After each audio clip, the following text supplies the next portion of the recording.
was physically assaulted by her cousin,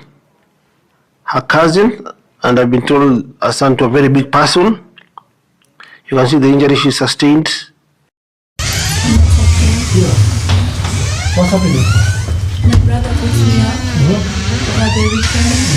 We're going to Karen, to his place. Okay, his parents' place.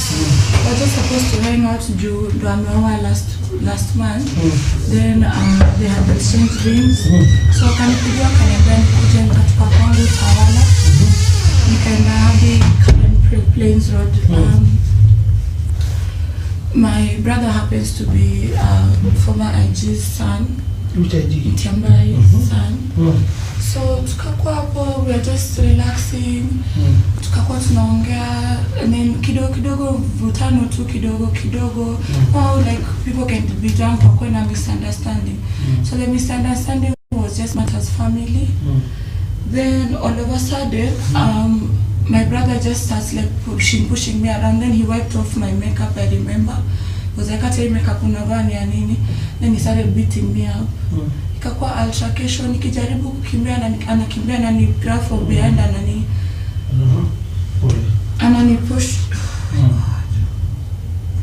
I push on the ground.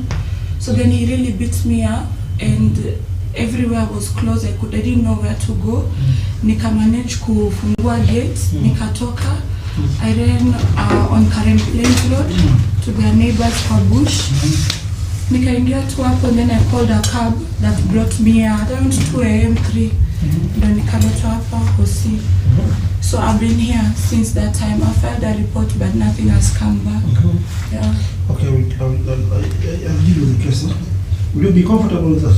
Yes. Your case? Yes, please. You want justice, didn't you? Yes, I want justice. Because not the first time, even in 2021. He's a very violent person.